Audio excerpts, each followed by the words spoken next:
This vet fuel is specifically for those who are thinking about selling their veterinary practices. And if you don't know anything about Community Veterinary Partners, we are a community of over 130 veterinary practices. So we do acquire practices and bring them into our community. And what we love to focus on is helping your veterinary teams thrive so that the pets that they care for can continue to thrive as well.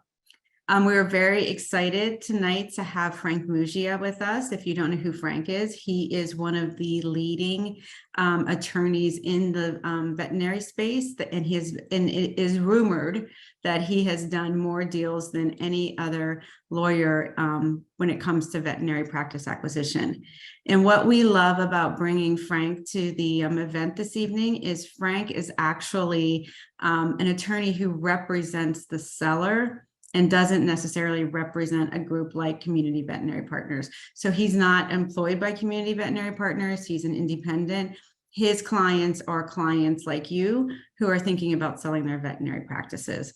And what that means for tonight's presentation is he's going to be talking about the different deal structures that are available. And not every veterinary consolidator or group that buys practices provides all of these deal structures that Frank's going to be talking about tonight.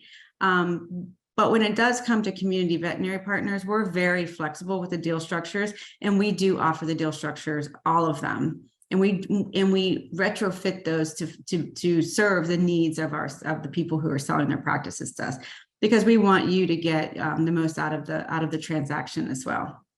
So we're excited to have Frank so he can look at it through the lens of the seller and answer any questions and talk about those deal structures. So like I said, Frank has been doing this for 34 years. He closes 30 to 50 practices deals every year. And like I said, he has probably done more than any other lawyer in the country. And we're excited to have him tonight. So Frank, I'm going to pass it off to you. And we want to thank you and Harris Beach, your firm, for coming to the table with us tonight. Absolutely, Belinda. Thank you very much. And it's really nice to see everyone on this call. So as was indicated, my name is Frank Muggia. I'm a principal at a national law firm where I have a team of veterinary law and ethics attorneys, and we counsel practice owners. So on a typical basis, we sell to 12 to 15 different aggregators every year. And the aggregators all have different platforms. One of the reasons I agreed to do this is because, one, I like being in an objective forum where you can get objective information about opportunities that you're presented with. I have had the opportunity to work with CVP for quite some time. I've closed plenty of deals with CVP, and my clients after the fact always indicate to me their level of satisfaction. So I thought what would be really helpful is for us to have a little conversation around what it means to sell your practice. What are the considerations you should have on the forefront of your mind? I'll make sure I leave some time at the end because I want to make sure that you have a chance to have your questions answered. I won't answer questions as to CVP specifically, but I can answer questions as to different ideas that pop into your head. You all have friends who have sold practices, you go to meetings. And so let's just kind of break it down, make it pretty simple, and put you in a position where you can make a really intellectual decision around the pros and cons of your opportunity. What I like to say to my clients is, rather than do what I tell you to do, let's think about the alternatives. Let's intellectualize the alternatives and then make the best business decisions for us in our practice. So next slide, please. What I generally like to indicate is, before we talk about structure, I believe that practices have a soul. What I mean by that is, you've spent years pouring your heart and soul into a practice. Your reputation matters, not only professionally, but the reputation of the practice in the community matters. You've worked in the community, you've made a commitment to the community. And more often than not, when we talk about deal structure, my clients will say to me, how do I know that I'm going to be able to preserve the character of my practice? How do I know that the people who have been so loyal and dedicated to me in the operation of my practice, how do I know that they're going to be happy? And so that really tends to be in the forefront. And I've had great success with CVP through the years in that they are a company that is really dedicated to allowing a practice to preserve its character and preserve its soul, so that the employees, the vets, the vet techs, the office managers, they continue to have the same level of pride post-closing as they did prior to the closing. So I think the best place to begin is to just kind of generically look at structure before we get too complicated. So when you think about selling your practice, you talk to your tax and financial advisor, you talk to your loved ones, you make a decision around what is it you're trying to accomplish. So before you even address how is this deal going to look, you have to ask yourself, do I want to close and retire? Am I done practicing? Or do I want to close and I want to keep practicing, but I want to sunset in a couple years and I want to retire? Or do I want to sell because I'm a better veterinarian than I am a business person? And so I want a strategic partner who's going to help grow the practice and become stronger in the community and take on more veterinarians. So you have a commitment to continue to work. You just need someone to come in and help operate the business. So an aggregator, someone who's buying practices, should never tell you what you want. I think the best starting point is for you to figure out what you want. What drives people to sell are not only what I just indicated to you, but personal factors. It can be health, it can be money, it can be fatigue, it can be opportunity. So spend some time thinking about that.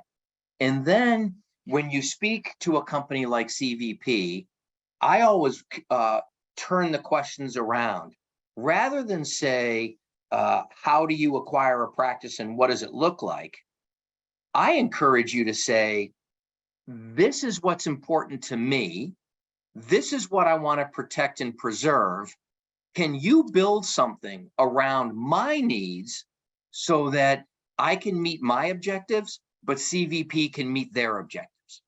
So if you lead with that question, it allows a company like CVP to be able to structure the best opportunity, because it's not just you have a goal and objective in the sale, but CVP wants to be successful as well.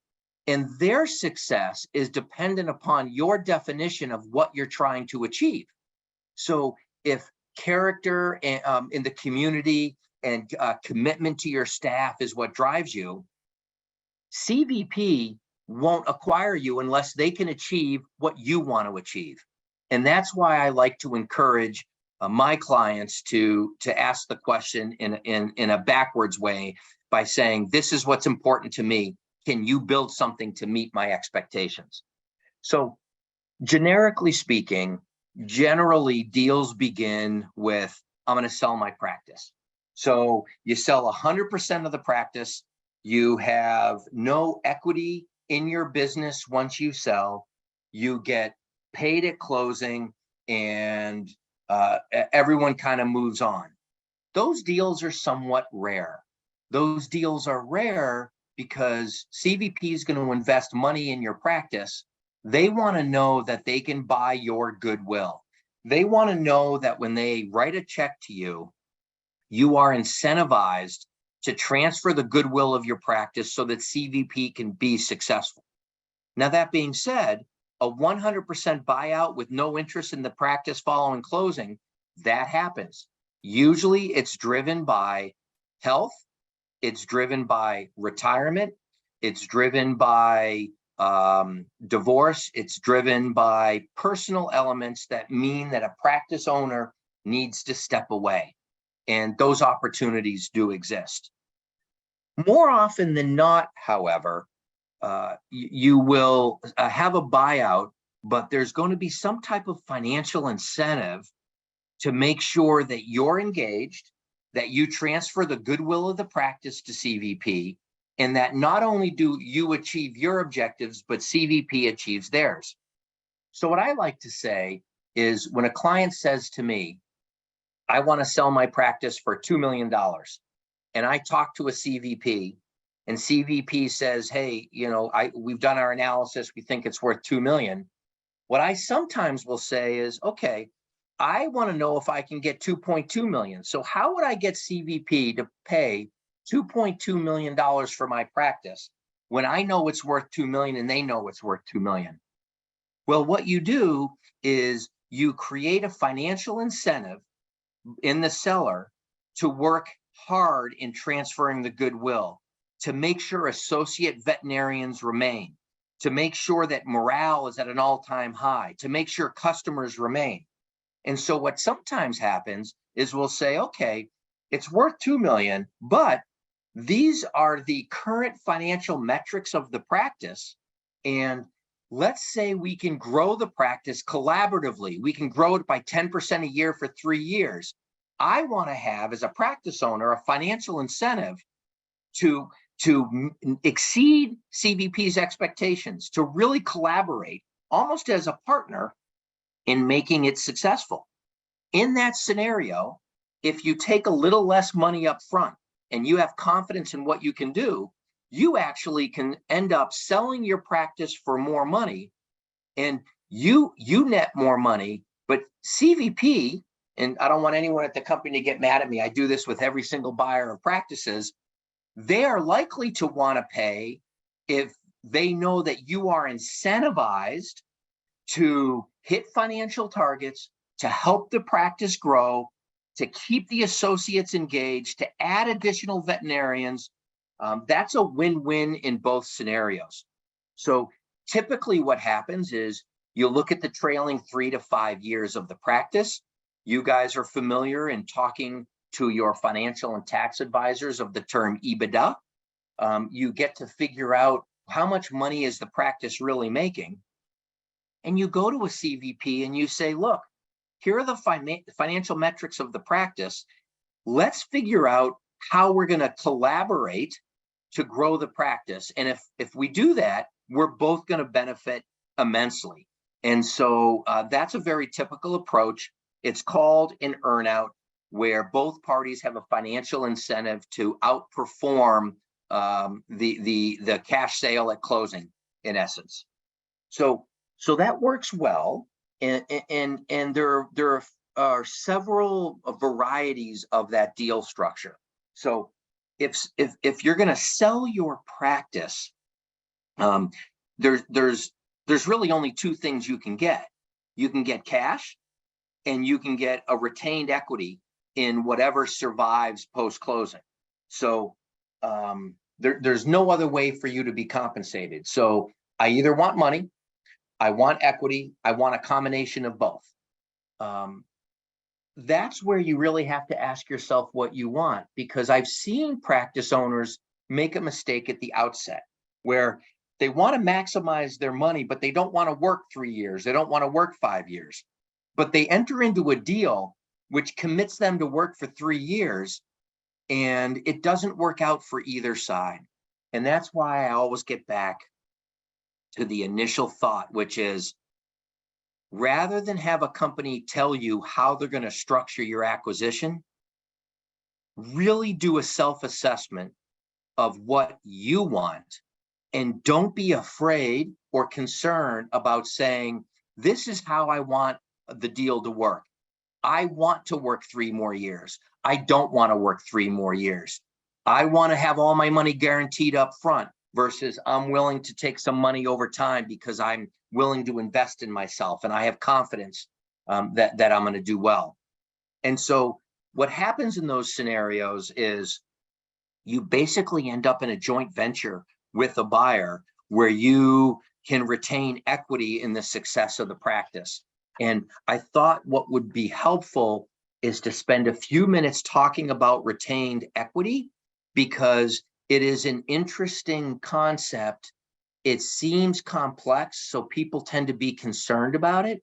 But if we can go to the next slide, we'll break that apart for you and give you a sense of what it looks like. So The interesting thing about taking equity in the acquisition is you are going to have some management and control in what happens next. So when you just sell your practice, a buyer brings in their vendors, they bring in their Antac, you know, they have their own providers, they have their HR, they have their forms. But with retained equity, you have a vested interest in making sure that the venture is successful. So how that works is you get paid something up front, but then so I say top co or parent equity, meaning a CVP will form an LLC, which is going to acquire your practice. And that LLC may acquire other practices. You'll end up with an equity interest in that top co, that company at the top. So if you do very well and you deliver on company expectations, you're going to be able to get a return on that investment. It's no different, honestly, than buying Coca-Cola stock or buying ExxonMobil. You're buying it at a share and you believe that stock will go up over time. It'll pay dividends. Same concept here. So if you believe in the company acquiring you and you want to be able to have some upside, and let's say, again, you're going to sell your practice for $2 million, maybe you sell it for $1.5 million and you get $500,000 worth of equity in that parent company. What that means is if you do real well and it's successful and the acquisition strategy is successful and CVP is successful in their execution, that 500,000 could double, triple over time. Again, it's like buying stock, but the neat thing is you're investing in yourself and you're investing in the team. So this is where I wanted to go on a little bit of a tangent. Generally, when a company is going to acquire, the question is, how much are you going to pay me? If you're going to do deferred equity and you want to have some type of management and control, what you also want to do is you want to say, who is your CEO? Who is your CFO? Who is your director of sales? What is your marketing strategy? What kind of private equity backs you up? And what is your strategic vision? I think it is so critically important when you're selling your practice to find out who you're going into business with. I have discovered a lot of practice owners are uncomfortable doing that because their thought is, I'm running this practice, it's a simple business, and the company acquiring me is a sophisticated enterprise. I don't have a right to ask those questions. I actually feel very differently. I got to know the folks at CVP because I happen to be very impressed with who they put in as CEO. I happen to be impressed with the people they put in sales. And then I noticed, wow, these people are around for a while. I deal with a lot of companies where you have changes in leadership, changes in management, and that's not always a bad thing. But stability in leadership and management is always a good thing, because what it tells you is the money in the business plan behind the enterprise is successful. Because if it wasn't successful, you would see change. So as you look at an opportunity, not only do you think about what is my practice worth, but when you have the appreciation considerations, how is my equity going to grow? You want to make sure you have the right leaders that you're going into business with. And while you may be a small animal care practitioner, you might have one doctor, you might have 4 doctors, you might have 1 location, you might have 4 locations. It is your absolute right to look at CVP and say, who are your leaders? How long have they been there? What is their track record? What are your goals and objectives? And how are you going to utilize my practice to effectuate your business purpose? Because you need to understand the market considerations. You need to understand the economic environment at play. And if you're going to consider deferred equity, you want to make sure that you sell to an enterprise that leads with purpose.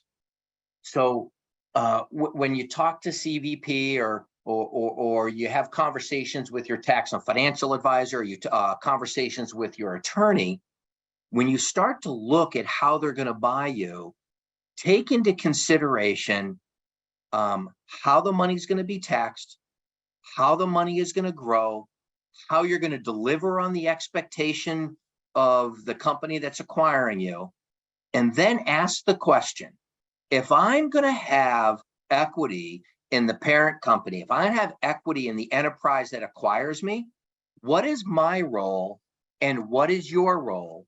And how are we going to collaborate to maximize that value for our mutual benefit? I don't want to talk too quickly, and I'm a firm believer that attention spans last 17 minutes, but that's the general perspective on equity in the parent company. But be engaged and ask questions, because what I've also found in all my negotiations is when a company is acquiring you, if you don't ask the right questions and you don't inquire of their leadership and their stability and their vision, they will actually ask themselves if you're the right target to acquire. And so those questions are actually welcomed by the companies like CVP because they want to know that they have an engaged partner. So if we look at the next slide, I told you that you have to really consider, what are you going to do post sale? And so be honest with yourself and be honest with the buyer. The general feeling is most sellers believe if they say to a company, you know what, I'm tired, I want to be out in a year. You know what, I've got this health issue, I want to be out in a year. They think that it sours someone from buying their practice. I'm telling you, it doesn't sour the right corporate partner. If there's a corporate partner who isn't interested, if you want to be out in a year, good. Figure that out right up front. Don't figure it out 6 months post sale. Lead with that and make sure that the entity buying you structures a deal that fits your employment expectations. So I'm going to touch briefly on what you see on the employment side. So typically in a sale, most buyers are going to want you to stay on. In my experience, they want you to stay on for a period of 2 to 5 years.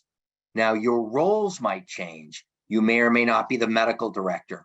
The nicest thing about a sale is you're no longer the HR person for the most part. You're no longer responsible for fixing the broken toilet. You're no longer responsible for fixing the leak in the roof. You have a corporate partner who resources solutions in the operation of the practice.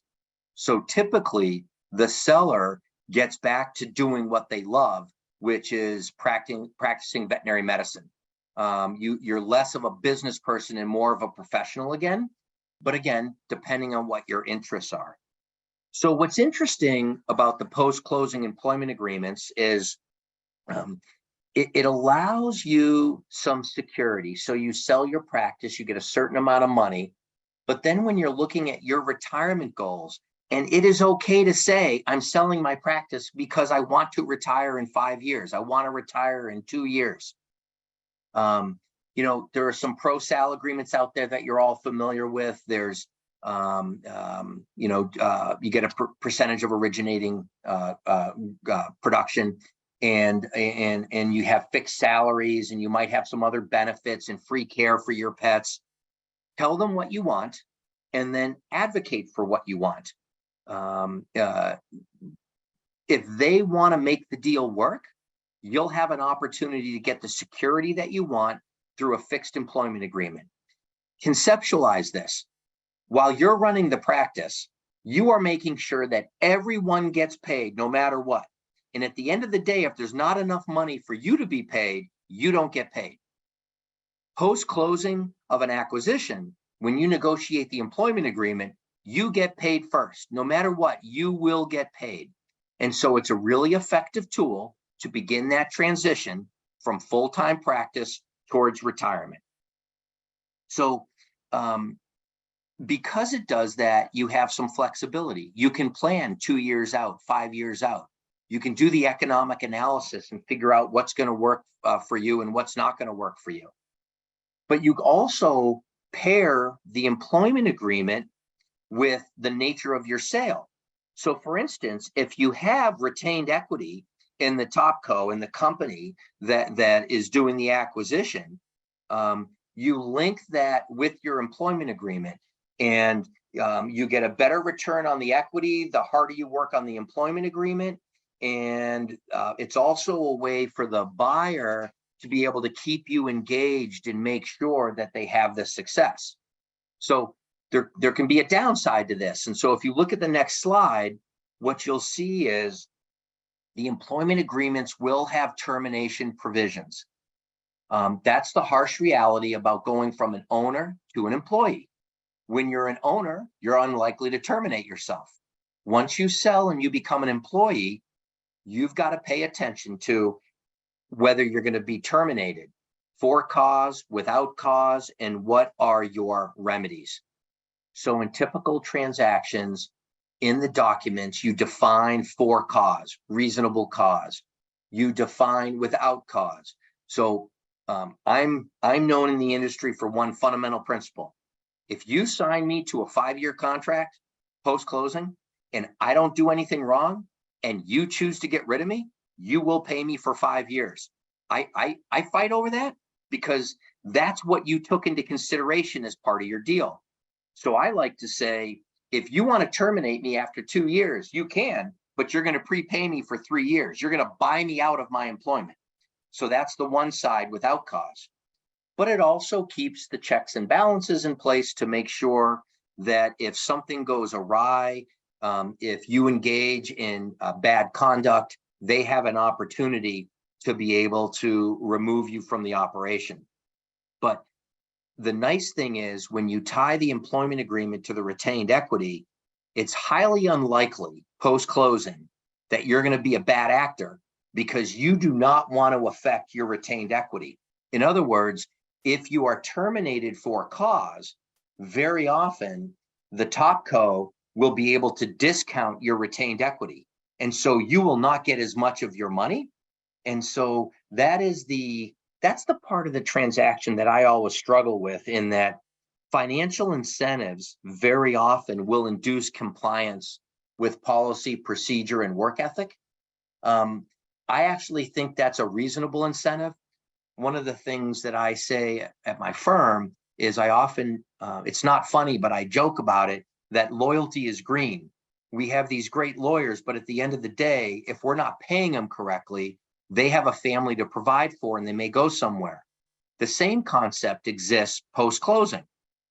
If the buyer knows that you have a financial incentive, not only in terms of your salary, but your retained equity, to stay focused, to deliver, to be competent, to help the company grow, that gives them great comfort. It allows you to make more money. But I do believe that a buyer should be able to terminate a seller who abandons what is in essence the joint venture. You all are collaborating together to make something good happen. They should be able to control what transpires in that situation. So I'll tie this in a bigger sense a little bit later on, but I do want to, in the next slide, touch a little bit on non-competes. So non-competes are universally misunderstood. And so I'm going to give you a perspective on non-competes that I suspect you haven't heard, but I think it's really important to get it out there.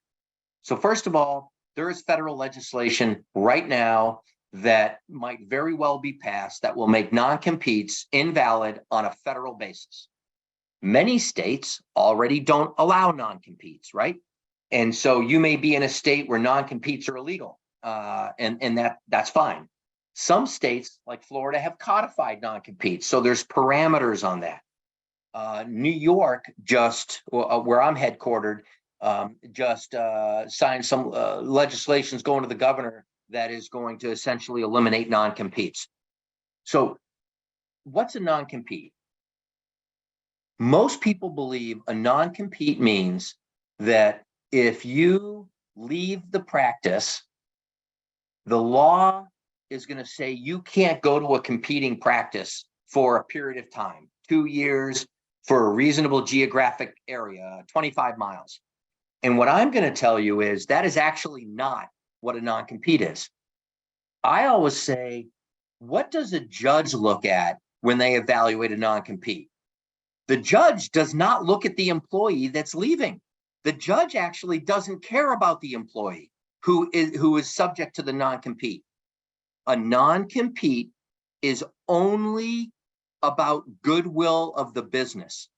So when a judge looks at a non-compete clause, they don't say, Dr. Winfrey isn't going to be allowed to go there, because what they say is, the goodwill of the practice needs to be protected and preserved.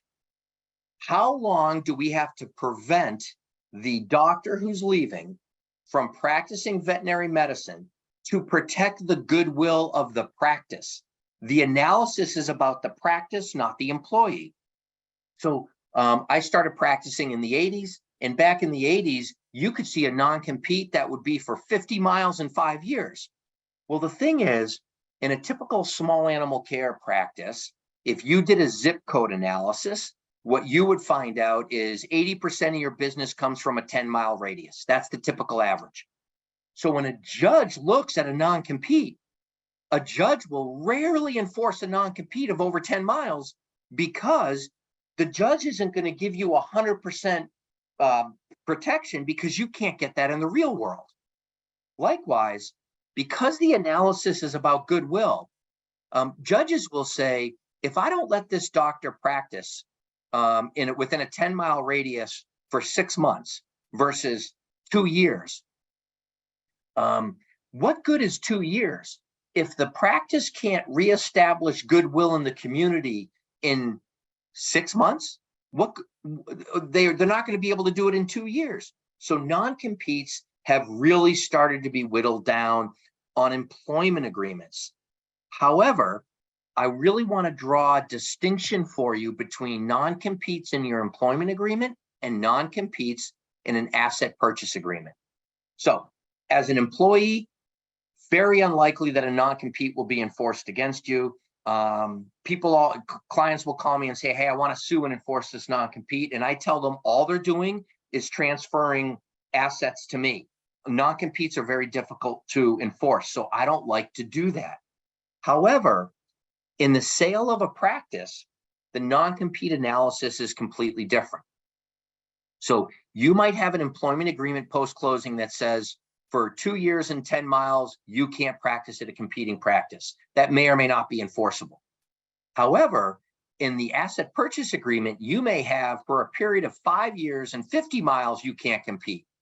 And believe it or not, a judge is likely to enforce that. And the reason they're likely to enforce that is because you got paid $2 million to sell your practice.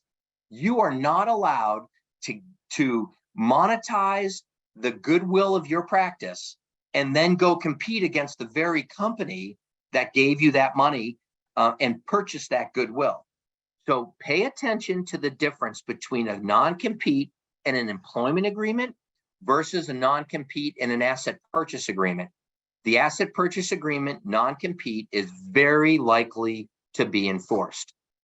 Now on the next slide, what I want to do is I want to touch on a couple other topics, and then I want to make sure we have a little bit of time for some questions, should you have any.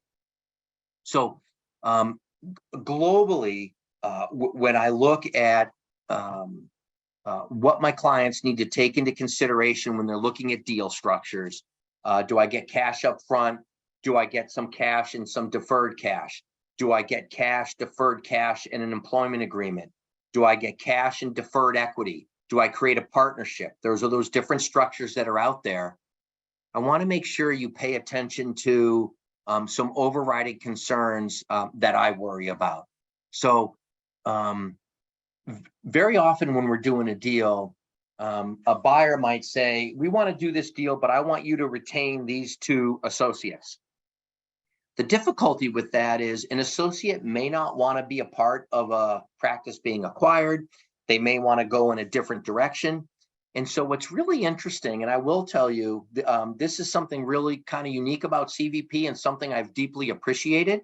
And I've recommended clients talk to CVP when there's associates that probably would have liked to someday own the practice, but it's premature. They're too young to.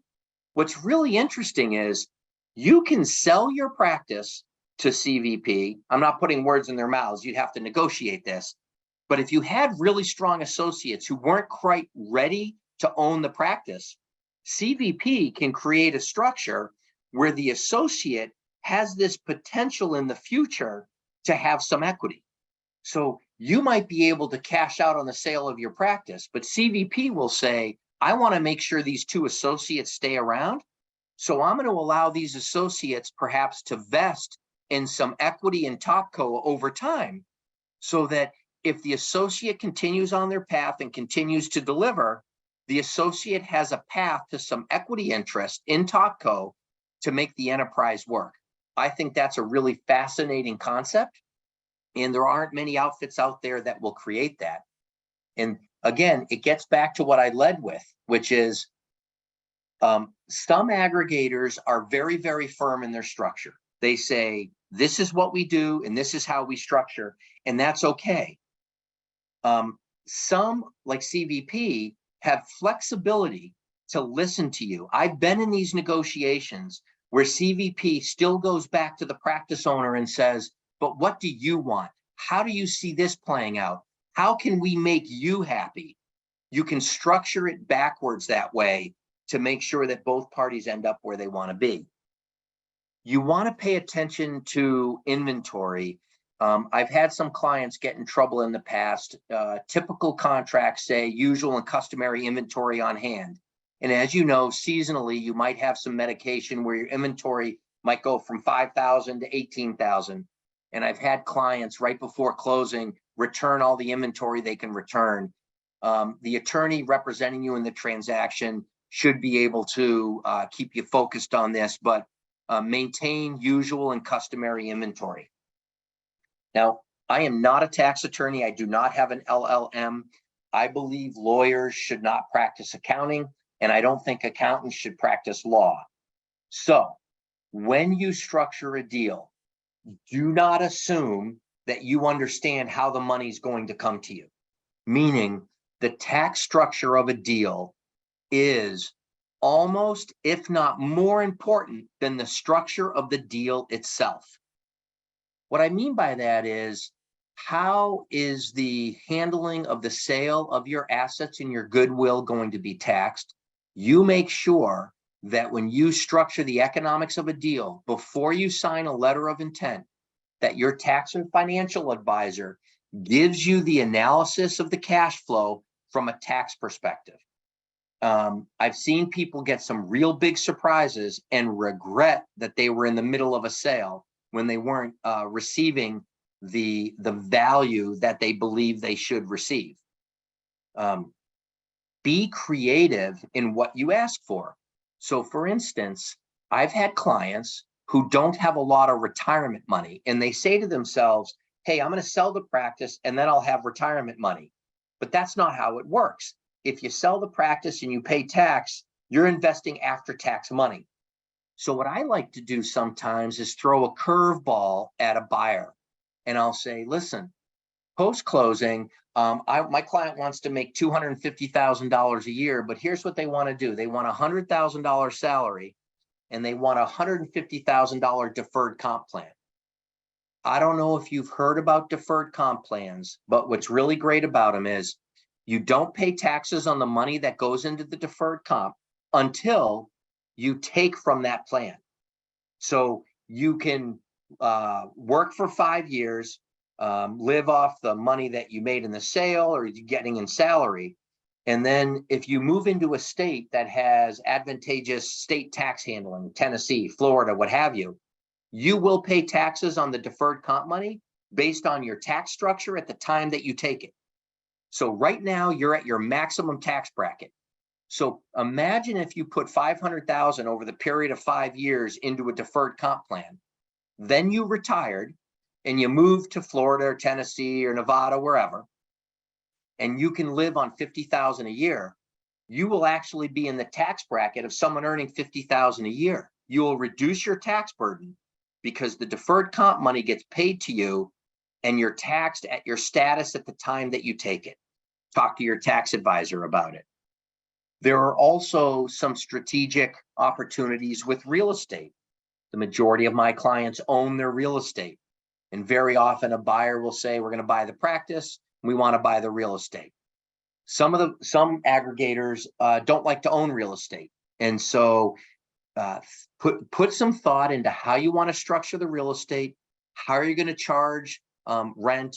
What a triple net lease is going to look like, and then compare the revenue from the real estate to what you get in the sale of the practice to make sure you're not creating a tax obligation on yourself. Likewise, there are things in the sale of a practice that I call traps for the unwary. So there are issues that come up that the lawyers miss, the accountants miss, the buyers miss, the brokers miss. And one of those is called the bulk sales transfer tax. When you sell assets, many states require you to disclose the assets that you're selling, and you may be subjected to a bulk sales transfer tax. I always ask the buyer to pay that tax, because when you go buy an item of clothing or you go get a meal, if you're a state that charges tax, the consumer pays the tax. But if you're not careful, your deal documents sometimes will say the seller pays the bulk sales transfer tax. It's one of those things that parties sometimes miss. So you want to pay attention to that and make sure you don't get caught off guard. With regard to liens and loans and service contracts, couple things to keep in mind. Generally, companies are going to buy you free and clear of any debt. So if you're selling your practice for $2 million, but you have an $800,000 line of credit that you're drawn on, you're not selling it for $2 million, you're selling it for 1.2, because as a condition of closing, they want the assets free and clear of loans, free and clear of liens. There's you're probably familiar with UCCs. The equipment you do labs with have a UCC that's filed. It's a notice to the world that you don't own that piece of equipment, but somebody else does. So you can't go sell it in the open market because of the UCC lien. So before closing, CVP will say to your attorney, can you get me all the UCC filings on the practice or the individuals? Those are things that are going to have to be satisfied. One of the big obstacles is service contracts. You might be 2 years into a 5-year lab contract, and there are prepayment penalties if you cancel it. There are surcharges. So when you are thinking about selling, don't hide behind those. Don't hope they go away. I actually like to lead with those. I usually say stuff that's a little off the mark, like, hey, CVP, I have this contract. There's a $100,000 prepayment penalty. You can buy me, but you're going to have to pay it. They're not going to pay it, but you tee up the issue, and then you figure out, how am I going to negotiate an exit to these service contracts? These miscellaneous issues, you've got to think about and consider before you sign a letter of intent, before you kind of intellectually commit to the sale of your practice, because they can create some real problems on the back end. So that is, in essence, the next slide is just the end of the presentation. This is designed to just be simply an overview of deal structure to get you starting to think about what opportunities might be out there. Put some thought in who's going to advise you. These transactions are simple but complex. CVP is sophisticated. They want to have a sophisticated transaction, which means find an attorney that understands veterinary law and ethics. Find an accountant that understands the issues facing a veterinarian. And then let's make sure we lead with the issues. Lead with what concerns you. Lead with what you want to achieve. Because if the company you're talking to isn't prepared to say to you, I can deliver to you what you're looking for, you have to look at a different company. I don't think anyone should settle.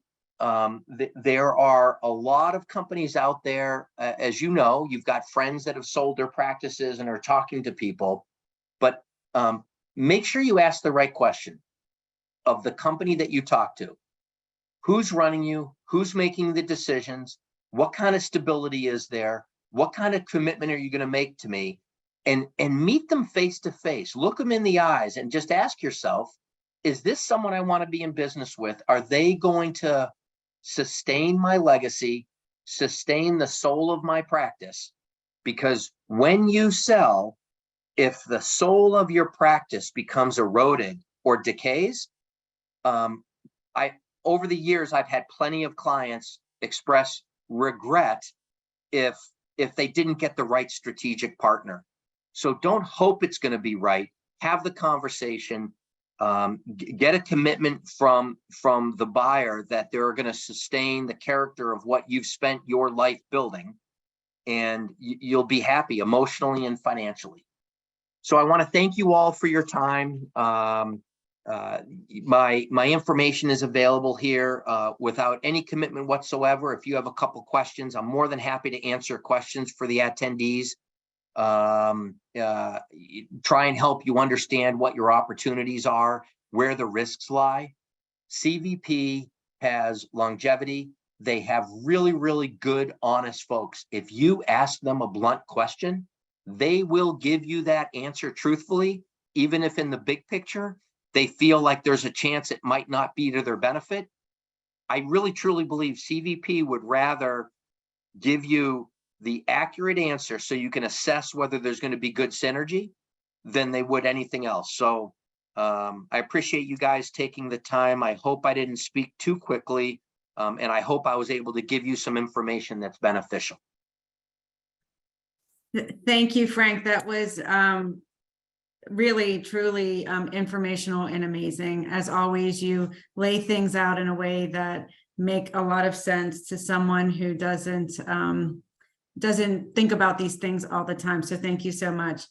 I'm going to just do a quick introduction because we do have Tracy Winfrey, our Senior Business Development Director, on the call right now. So I'm just going to make a quick introduction to Tracy, and Tracy's going to take us through the question and answers this evening. So Tracy, I just want to make sure that you can see the Q&A, not just the chat, because there is a question sitting in the Q&A. Tracy, I can't hear you. While Tracy's getting off mute, I will tell you, I think I've known Tracy for, I'm going to say over 20 years. I remember the first time we met was at a conference in Washington, D.C., and we've had nothing but great collaboration through all these years. Yeah, you know, I don't know if Tracy's been doing it quite as long as you have, but she's definitely been doing deals with at CVP for at least 7 years, 6, 7 years. So yeah, so she's been in the business, and prior to that, she was also she worked in the business prior to coming to CVP, not in acquisitions of practices, but in working with practices through other partners as well. So Belinda, her microphone isn't connecting. I'm sure she would love to say something. So how about I grab this first question while Tracy tries to continue to troubleshoot that? Sure, I can see it right here, right? You mean the advice or comments about a subordinated note? Yes, I think that is. So let's begin with making sure we understand what a subordinated note is. Subordinated note means that it is secondary to someone who's first in line. So typically, I always say, go with the assumption that the bank always wins. The bank is always first in line. What a subordinated note means is if you have an initial line of credit or initial loan and you get a second loan or a second debt, that is subordinated to whoever's in first place ahead of you. So subordinated notes typically in a sale will be if an associate buys a practice, they don't have enough money The practice may have debt and they may be obligated to a bank to the tune of $1 million, but they'll loan the associate $500,000. The associate's note is subordinated to the bank's note. In a deal like this, if you have operating capital and you have a subordinated note, all that means is that note doesn't get paid back if all the money is used to pay back the primary note. So I don't know if there's a follow-up question to that, but subordinated notes, when you say advice or comments, they're very typical. It doesn't have a negative connotation to me. Many practices have multiple layers of financing. CVP themselves has multiple layers of financing, and some of them are subordinate to others.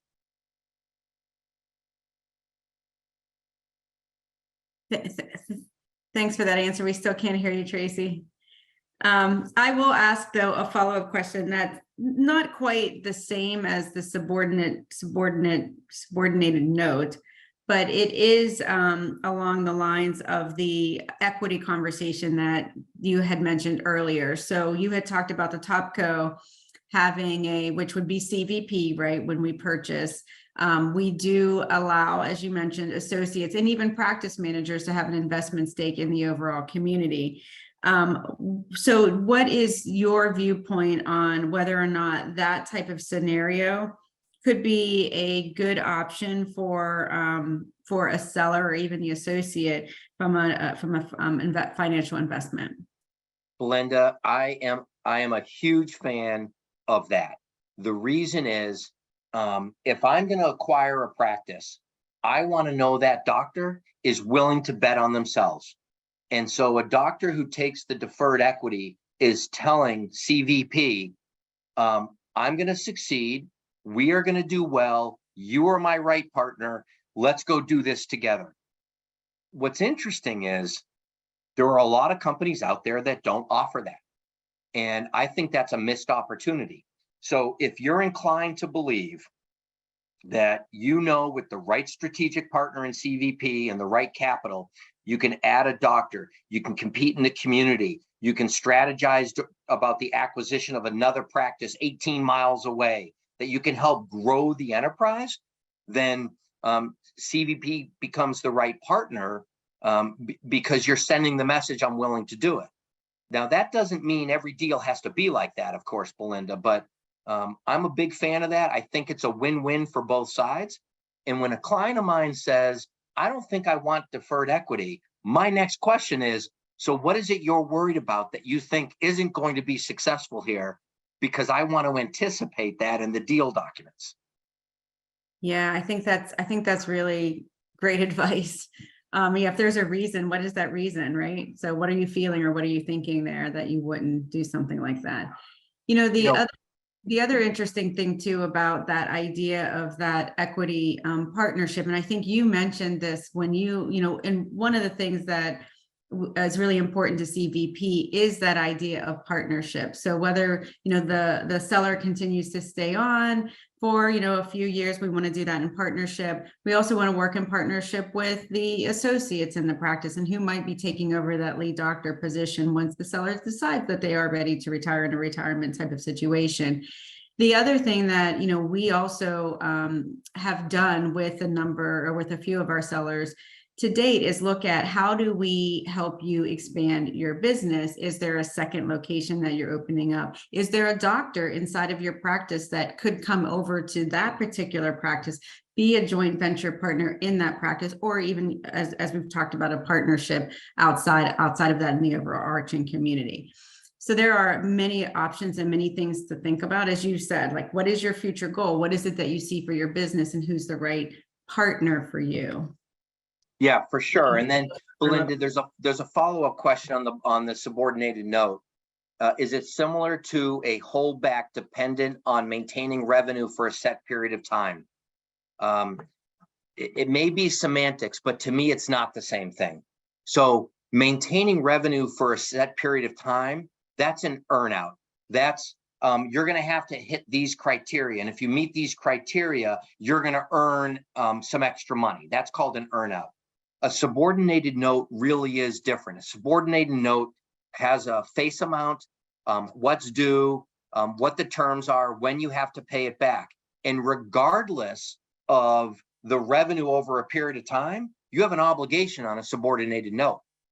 If you have a holdback for meeting a set period of time, the revenue for a set period of time, and you don't meet the financial goals, you might not get that holdback. That is not a subordinated note. That's just simply an earnout where you didn't meet the performance criteria, so you're not going to get that earnout. Subordinated note is a different concept altogether. If anyone has any questions, you can either drop them right in the chat or go ahead and put them in the Q&A function of Zoom. Was there another follow-up question on the subordinated note? I know that I think that might be coming in from the same person.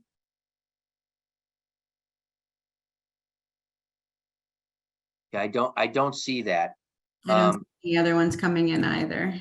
So if you have follow-up questions, I think CVP has a list of who attended. They can email you my contact information. Like I said, I'm happy to do that and provide any information.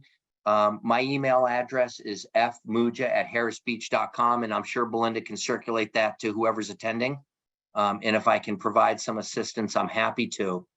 The question that just came in here is, what do I think of earnouts? So it depends, right? I'm a big fan of earnouts when I represent someone who has bandwidth and has capacity, but maybe hasn't been the ideal business owner, and they partner with the CVP, and all of a sudden CVP takes off their plate HR, takes off their plate payroll, takes off their plate buying of inventory, takes off their plate HR management, right? And now they can commit to really being the veterinarian that they were when they started out, right? In that situation, I love an earnout. My clients who do earnouts, who they literally shed 60% of their time to CVP and say, go do all this stuff I don't want to do. They take that extra time and they really do exceptionally well with earnouts. When I'm not a fan of earnouts is when I have a client who's tired, who says, I don't want to do this anymore. When I have a client who's selling because they have a health issue or selling because they have a major family crisis. It's not just a personal health issue. It can be a spouse. It can be a child. Then I'm not a fan of earnouts because they're selling for a different reason. If you are selling because you think that you can have exceptional success if you have a business partner in CVP, then of course the earnout is the way to go. I just want to share that I did put Frank's email in the chat. So Frank, it is fmuggia, MUGGIA @harrisbeach.com. And Dana went ahead and put that back up on the screen. So you have that as well. I don't think we have any other questions coming in. And I think we are over the hour. So just want to say thank you to Frank and to Harris Beach and to Tracy for being here tonight. If we do go to the next slide quickly, Dana, one thing that, can you go back to Tracy's slide real quick? One thing we just want to offer, and there's no obligation, if you have additional questions or you want to understand something specifically about how CVP may offer a structure, if there's something that you'd like to just learn more about, please reach out to Tracy. Her email address is tracy.winfrey, it's Tracy with an EY, at cvpco.com. She'll be happy to connect you with the BD director in your area and answer any questions. And just feel free to also then follow us on any of our social channels. We will have additional seller focused vet fuels coming up in the future. And we would love to hear if there's something that you would love to hear about. Please reach out to Tracy, let her know. We would love to be able to provide information and answer the questions that you all have as you think about potentially selling your practice, or if you're actively in that process right now. So thank you for being here tonight and for joining us. And we, hope that, the path that you take works for you and that you have success with that in the future. So thank you so much for being here.